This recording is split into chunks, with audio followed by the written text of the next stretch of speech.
Bias all media, newspaper, radio. To be completely blunt here, Brian, and there are plans to expand indoctrination. That's right. Well, Idahoans are also concerned. Horror shot. That line would be moving a little bit farther west. I'm like crying. Nobody wants to see dark money is influencing policy in our state. Well, that's not how this works.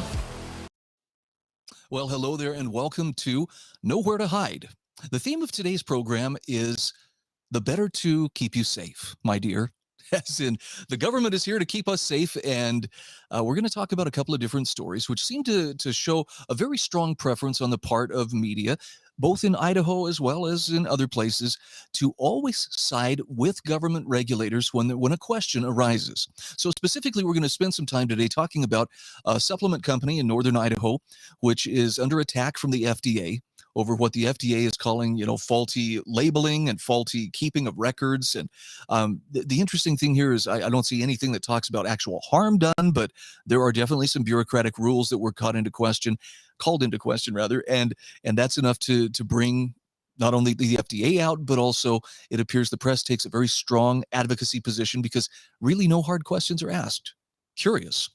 And then we're going to delve into what for some people is going to be a pretty touchy topic. Again, this comes down to why is it that our media, our corporate media, seems to invariably side with government, with the power structures that are in place. I mean, look, we probably want to believe that it's because they know what's best and they're acting in our best interest, but this is going to be pertaining to the push to vaccinate the very youngest among us. We're talking toddlers and infants with the COVID-19 vaccine. Oh yeah, that's a topic that's definitely going to get some people's attention, but there are some serious questions that deserve to be asked, so we're going to go ahead and ask them. And last but not least, we'll talk about a free lunch program, which is being made available to kids throughout the state of Idaho. This is for kids ages 1 to 18, probably very well-intentioned, but again, it seems to lead us back very predictably to the idea that, without government doing this, why, nobody would possibly take care of it. It's as if we just don't have the knowledge, the capability. We couldn't do this for ourselves. So let's dive in, starting with the topic of this business in northern Idaho, warned by the FDA of serious violations with its sale of mineral supplements. This is a Kuski business which did not ensure packages were labeled to standard and failed to keep sufficient batch production records. Now, look, I'm not trying to be a scofflaw when I say this, and certainly I'm not going to give anybody a free pass who's actively causing harm to someone. But this to me sounds like there are certain bureaucratic rules, and some bureaucrat with a clipboard and a pen and a desire to set the world right was turned loose on this business. This is from the Idaho Capital Sun. And here's some of the background of the story. So this business in Kuski that sells supplements such as colloidal silver is accused of violating federal law and regulations, according to a warning letter issued by the Food and Drug Administration. So the FDA was in Kuski inspecting CR supplements last year between December 6th and December 10th. And according to the FDA, that inspection and a review of the business's website and Facebook page found, quote, serious violations of federal law and regulations. That's according to a letter that was sent to owner Susan Hull on April 20th of this year. Now, CR Supplements sold what the federal government is calling several new drugs. Isn't that interesting? They're in quotation marks. According to the warning letter, which cited the products labeled calcium, copper, molybdenum, also selenium, silver, magnesium, zinc, Alkalize U, CR Oxy Plus, and Immune Boost Pack. So the FDA says the company crossed a line into selling the substances as new drugs because they aren't generally recognized as safe and effective for the uses marketed on the business's Facebook page. And of course, recognized by whom? Why, the very agency that is doing the investigating. Now, digging a little bit deeper into this, supplements are not regulated by the FDA unless they're marketed and sold for uses that are FDA regulated. So like to treat COVID-19 or to treat cancer. The FDA cited several claims made by CR Supplements in its marketing, like, sorry, no flu shots here, try these instead. Natural flu shots with a photo of various supplements, and a claim that calcium would keep your bloodstream and other body liquids alkaline. Harmful bacteria, virus, and other disease causers do not thrive in an alkaline environment. Now, this is all, this is part of the bigger debate between naturopathic and allopathic medicine. It's been going on for a long time, but the part here that gets my attention, and this is the part that I find puzzling, maybe even just borderline disturbing, is there really seems to be no inquiry or no questioning and curiosity on the part of the corporate press when it comes to covering this. They point out during the pandemic, the health misinformation, boy, there's a loaded word for you, that already had roots in Idaho, came to the forefront and began to have serious consequences. Such as? I mean, I'd love an example or two if you could tell me, or are we just going to believe, that, this misinformation, which again is a very overused word and can actually be rightly sometimes considered just information that someone in power really doesn't want you to have access to because in some way it may lessen their ability to influence or control you. I'm sorry if that sounds cynical, but you look at the way that hydroxychloroquine and ivermectin were, vilified as potential treatments for people with COVID. And I'm saying this as someone who used it as a treatment for COVID and found it seemed to work. The whatever I had sure didn't get any worse as a result of it. But we were forbidden. Doctors were threatened with the loss of their licenses and so forth. It just doesn't make sense. So to call it says Idaho businesses and individuals begin to target the sale of supplements like herbal products and silver as false remedies and prophylactics for COVID-19. Now, look, if they want to say this is something that wasn't accepted by the medical establishment, that's great. I can understand that. And there are clearly some things the medical establishment did not accept. But unlike some, particularly many within the corporate media, sometimes the medical establishment doesn't get it right. Now, they take on silver here, saying silver has long been advertised as a natural remedy for many health issues like acne, herpes, weak immune system, low libido, and hundreds more ailments. But the federal government's National Center for Complementary and Integrative Health says colloidal silver may actually do more harm than good. I'd like to know a little bit about the harm. I mean, people may remember the guy who turned blue because he took too much silver. Okay, no, that could be a side effect. But it's also a fact that silver does have some very powerful, the antimicrobial properties. There's a reason cowboys used to carry a silver dollar in their canteen. And it was because if they got water that had certain microorganisms in it, it would help to kill off some of those microorganisms. Now, you may say, well, that's just an old wives' tale, and how could those cowboys have known? I don't know. There's a lot of stuff that people understood that, medical science can't explain, and in some cases prefers to do an end run around, but it doesn't mean that there wasn't any efficacy to it. But when you start throwing out things like, misinformation and, saying, well, this may actually do more harm than good, I'd like to see some examples to back that up, because otherwise it just kind of feels like you're kind of getting scary here, trying to make me feel like this is something that's really, really bad for me. And maybe I better just defer to the FDA to tell me, everything that's safe. Now, remember, the FDA also, they approved Vioxx, which it turns out to cause some very serious health problems, had to be yanked off the market. Fen-phen, which would damage the valves in your heart. And there are numerous other medications that were approved. My point is not to throw the FDA under the bus, just to point out that there are things that they approved that it turns out later in retrospect maybe weren't such a good idea. So human beings, fallible human beings made of the same clay that you and I are made of, are the same ones who run these government agencies. And here's where they really went awry. Okay, if you could show me where CR supplements was actually causing harm to people, I would probably be inclined to say, yep, somebody better crack down on them, and they probably should hold them accountable. But the FDA is more upset about CR supplements products being misbranded because they failed to bear adequate directions for intended use, meaning directions specific enough that nearly anyone could safely use the product as intended. I mean, this is the same kind of warning labels or instructions that remind you, please don't use this hairdryer while sitting in the bathtub.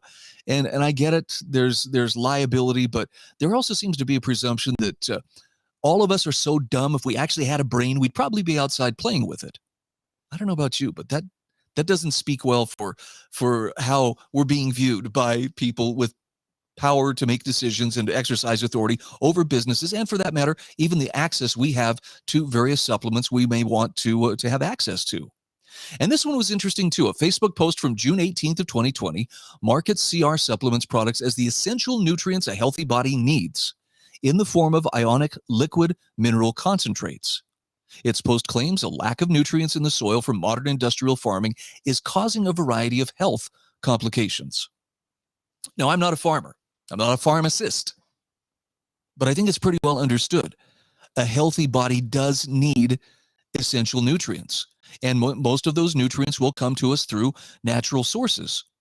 Now, is there a reason why farmers for, thousands of years would farm a field and then after so many seasons of farming that field would let it lie fallow? I'm just curious. Is there a reason? Did they understand something about if you farm the soil too much, you will in fact pull the nutrients out of the soil and what you grow there may lack in nutritive value? I'm just asking. Maybe somebody could answer this, but the idea that, this sounds like a conspiracy theory. Like, man, you should probably put on a tinfoil hat before you start considering whether or not, modern industrial farming is causing a variety of health complications.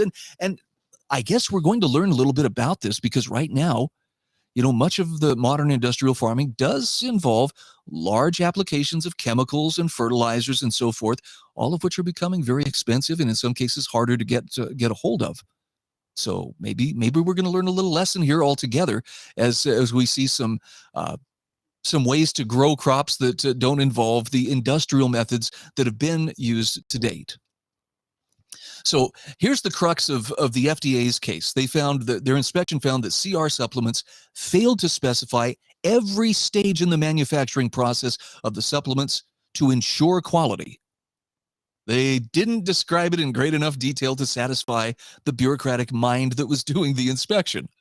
They did not establish and follow written procedures for quality control operations, did not ensure packages were labeled to standard, and failed to keep sufficient batch production records. Now, look, I'm not contesting. I believe that whoever did that inspection probably found these violations according to their standards. But the question that I come back to again is, can you show me who the victim is or show me the people that were harmed who voluntarily purchased these supplements? It's not like, somebody forced them to. And if you can't show me the harm, then I'm curious why the FDA needed to be involved in the first place. Now, the article says even if the supplements did meet the legal criteria for drugs, and you understand, to meet that criteria, the first thing you're going to have is a boatload of cash because the approval process takes years. It takes, many, many clinical trials. It takes a lot of money to grease the wheels of that system to get through there, which is why the pharmaceutical companies are among the biggest lobbyists of the federal government and these regulatory agencies. Okay, small mom and pop businesses and small natural supplement businesses probably aren't going to be running in those leagues. And again, I'm not trying to promote a conspiracy theory here. I'm just asking, would it not make sense then that the regulations that are enforced and even sometimes the laws that are passed would tend to favor those with the greatest lobbying power, capable of funneling the greatest amount of money to those people who are either running for office or keeping the bureaucrats in office, that are running these regulatory agencies? To me, it just makes sense. That's human nature. Now, they said if these drugs didn't meet the legal criteria, they would still be considered adulterated because of the business's laboratory practices. And as supplements, they said they weren't properly labeled. For example, the silver and magnesium containers didn't specify how much of the product children could take, the FDA said. Okay, not everybody is so foolish that really they wouldn't bother to check anything. They say, I found a bottle of pills. I'm just going to shake this up and take a whole handful of them until I start feeling better. People, believe it or not, including people who practice alternative forms of medicine, tend to be a little more willing to engage in study and to sort things out and to try to do their own homework. And I think, there may be cases where the FDA actually has done something good and helped. So I don't want to discount entirely and say we don't need them at all. But what I see described in this story to me smacks of this is bureaucracy and a desire to check every I, was it dotted properly? Was every T properly crossed? And then basically with a bunch of made up rules to find violations and threaten a business with closure. And apparently that's exactly what they were looking at here. The FDA letter said that the owner, Hull responded to its findings in January, but failed to show that she had fixed the violations. So they gave her 15 business days to respond to the April warning letter. Now, the FDA didn't respond to any queries from the Idaho Capital Sun, where we got this story. But the letter warned Hull that if she doesn't address the violations, it could lead to legal action such as seizing or halting the business. Now, if you've never been on the receiving end of someone threatening your livelihood, that might be a pretty easy thing to dismiss. In fact, I think a lot of people may tend to think that, obviously they did something wrong or the government wouldn't have been involved. All I'm asking you to do is question, like the press should be questioning. Are we sure that's the case? Do we really need this kind of oversight? Or can people make their own decisions? In fact, what if the law or the regulations are wrong? Does anybody ever think to ask this question? At the bottom of every product description on the CR Supplement website in June was a notice that states, these statements have not been evaluated by the Food and Drug Administration. This product is not intended to diagnose, treat, cure, or prevent any disease. All right, fair enough. That seems to me that they're covering their bases and saying, hey, this may not have the FDA's approval. All I'm suggesting is perhaps in some cases the FDA's approval really isn't necessary.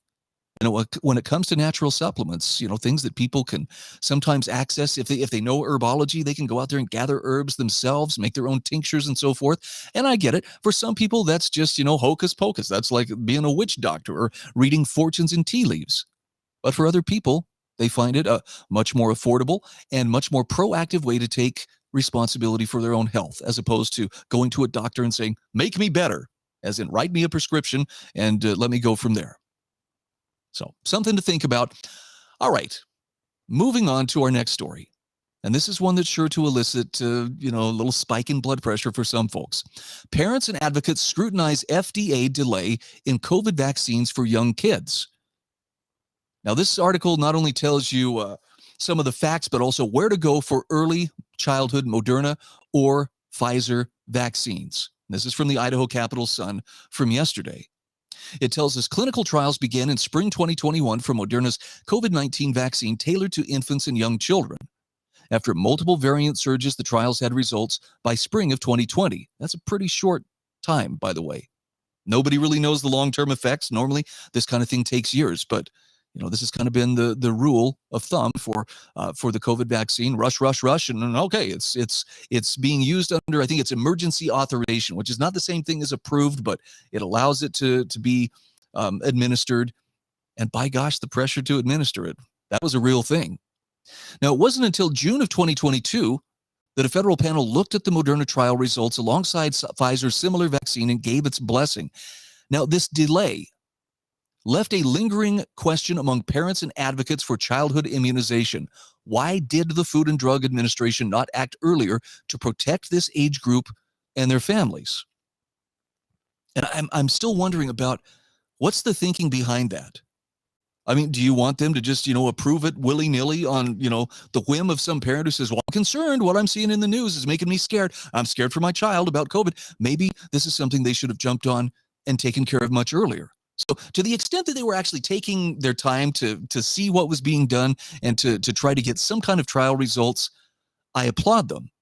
But it doesn't change the fact that young children are still much less likely than adults to suffer a severe illness from COVID-19. This should be pretty well understood by now. We've had about 2.5 years to figure out who is really at most risk. The article does admit they are very unlikely to die or to need to be hospitalized. But infants and young children have been killed and hospitalized with a variety of life-threatening complications from the disease. And they point out in here, Idaho's first coronavirus death in a person under 18 was an infant who died last fall. Idaho kids under 6 have also been hospitalized, such as a 2-year-old who, going into liver failure, had to be transported to a Utah pediatric ICU. Tragic as these cases may be, and as scary as these may be, it still doesn't change the fact that we're dealing with a demographic that is largely not at the kind of risk for COVID as, say, people who are above 75 years of age and have some kind of problem with their immune system or comorbidity that gives them a more difficult time dealing with a virus. I think the last statistic that I saw was that 99.7% of the people who actually caught the COVID virus survived it. Now, that doesn't mean that it didn't, suck for some people. It was probably a miserable time. But this almost feels like a kind of fear-mongering. But infants and young children have been killed and hospitalized. And, I'm sure that they have.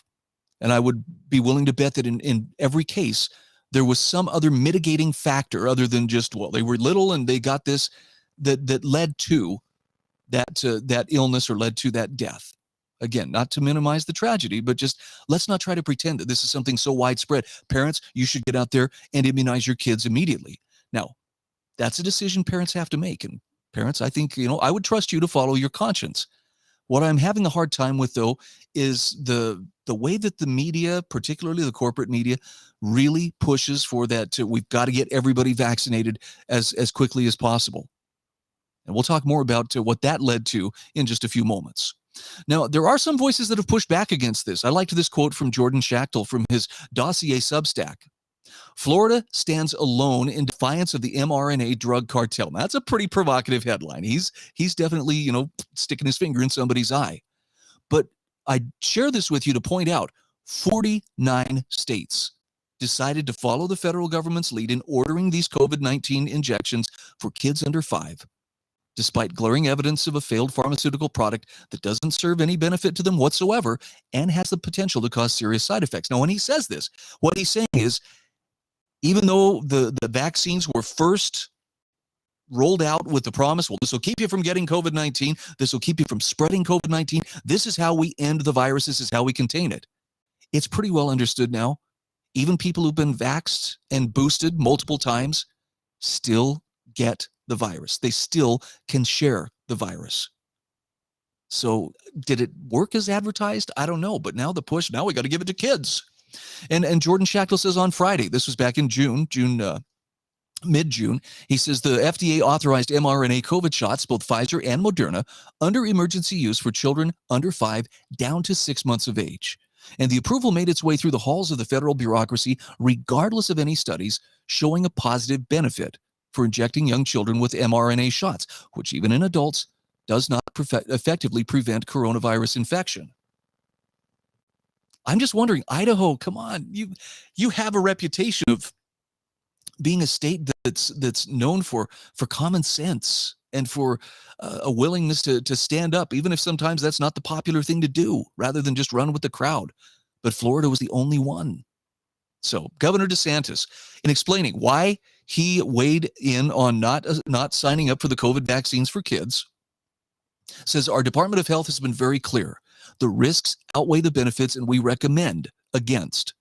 He actually blames the media for misinformation. Ooh, there's the shoe on the other foot. But within the article from Idaho Sun Capital, you find that, they definitely wanted you to check it out. Here's the scoop on COVID-19 vaccines for kids. Go to these, vaccine websites, vaccines.gov, find a vaccination site that meets your preferences. And if you have questions about the newly authorized shots here in Idaho, you can go to healthandwelfare.idaho.gov for answers from Idaho State epidemiologist and medical director, Dr. Christine Hahn. Now, I know it's going to sound like, Brian, you're really, taking aim here at people who are credentialed, people who know their stuff. And there's no doubt there are people who have great experience here. Do you also, though, understand that that doesn't mean that there is lockstep consensus? I know we were supposed to believe, the science is settled. Dr. Fauci claimed to be the science. I personify the science, and when I speak, this is what needs to happen. But the problem is they were wrong on many counts. And though there was a narrative that was pushed very early on and still continues to be pushed today, they were wrong about enough things that the people who hesitated or who said, I'm not so sure, I want to suss this out a little bit and wait and see where it goes, I think they should feel pretty vindicated by now. At least I hope they would.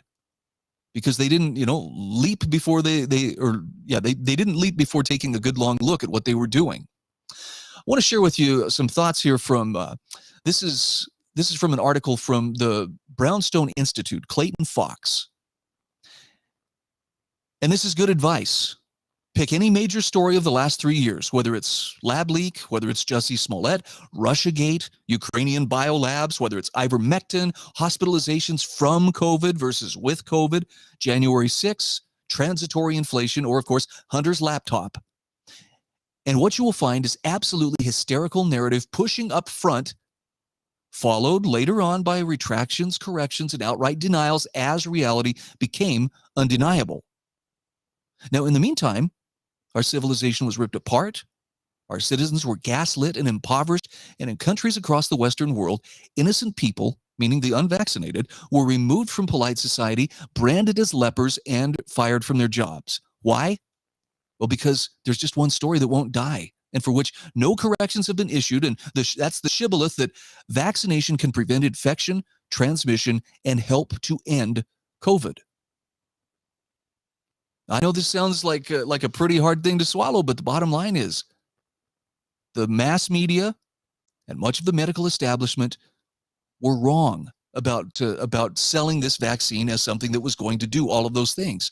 And they've had to walk it back. Some have actually come out and been fairly honest about it. But there are a lot that are just digging in. Nope. We're going to keep pushing this. And sadly, I think that extends right down to Idaho corporate press and sadly to a lot of Idahoans that buy into it, either out of fear or just out of a desire. I don't want to be seen as one of those anti-vax nuts. So I'm just going to ask you, what if those anti-vax nuts are actually people who recognize something bigger than just simply, a vaccination or, some medical procedure that they don't want forced on them at stake? What if they recognize there's a larger issue involving freedom? Again, Clayton Fox says, the saddest thing is that these media outlets and their flag bearers really think their readers are all morons. The New York Times believes that in the midst of the Omicron wave, as boosted person after boosted person was getting COVID, they could tell you these particular vaccines are still the way to eradicate this thing, and you would be expected to deny reality and nod your head. It calls to mind the quote attributed to Solzhenitsyn or Elena Gorakova. The rules are simple. They lie to us. We know they're lying. They know we know they're lying, but they keep lying to us, and we keep pretending to believe them. Now, the answer here isn't to become, a very ugly person who throws trash at anybody from the media or just wants to go around arguing. It's not so much a matter of, look, I just want to be right. It's a matter of frustration over this incredible arrogance of people who have been consistently wrong and still are insisting that you and I should toe a line for something that does not appear to be in our best interest, or at least we're not getting sufficient questions answered to ascertain whether it's really in our best interest. So that shut up, they explained attitude, not a good idea. Not something I would recommend. One final note, and this is just kind of a story in passing. There's a school. Is it school? It's the Summer Food Service Program. Actually, free meals available to Idaho kids throughout the state with the Summer Food Service Program. I wanted to share this with you, not to demonize a program that's feeding kids, but just to point out, it's easy to look at this from the standpoint of, oh, warm fuzzies. This is so nice that someone would do this. The Idaho Capital Sun says this summer, the Idaho State Department of Education Summer Food Service Program will provide children ages 1 to 18, we're getting pretty generous with the word children here, with free meals and snacks throughout the state, bridging the summer nutrition gap to ensure students a healthy return to school in the fall. So anyone under age 18 can receive a free meal. And there are no income requirements for the summer food program. Several of the meal sites offer games and reading activities along with balanced meals throughout the day. Now, this program, we're told, does so much more than provide healthy meals. That's according to Superintendent of Public Instruction, Sherry Ybarra, in a press release. She says, making our schools a central hub even during the summer months keeps Idaho students and families engaged in our educational communities. And as we all know, although our kids take a break for the summer, hunger certainly does not.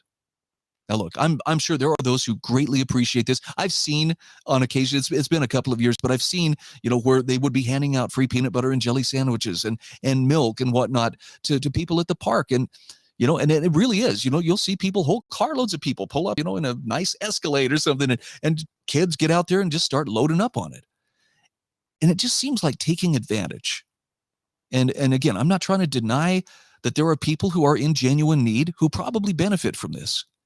But it just strikes me as potentially wasteful, and I have to ask the question, as I always do, is this not something that could be handled by someone other than government? I know we're supposed to believe, well, if it's done by government, that makes it somehow, it's a righteous thing. I just wonder if perhaps that same kind of outreach could be done by the private sector.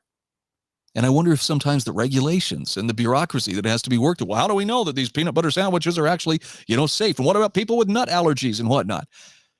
Yeah, it gets complicated, but that's the nature of what government does. So many times it may be well-intended, but it's like a big clumsy giant. And whatever it gets its hands into, it has a tendency to complicate.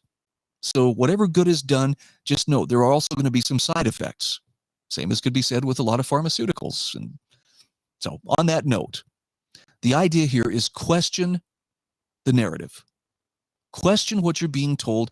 And I'm speaking specifically to those of you in the media. You're not going to be seen as a heartless monster by asking the kinds of tough questions that need to be asked. But if you're consistently coming down on the side of the state just because it's the state and these are the experts and we must trust the experts, in a sense, you're kind of outsourcing your thinking. And maybe that's not such a good idea in the long run, because those same experts have been known to be wrong, and sometimes grievously wrong. Better that we should make our own choices, better that we should learn how to think for ourselves and learn to trust our own fact checker. I'm Brian Hyde, and this is Nowhere to Hide. Reporters are biased, the Idaho Press Club are biased, all media, newspaper, radio. To be completely blunt here, Brian, and there are plans to expand Indoctrination. That's right. Idahoans are also concerned. Horror shot. That line would be moving a little bit farther west. I'm like crying. Nobody wants to see Dark money is influencing policy in our state.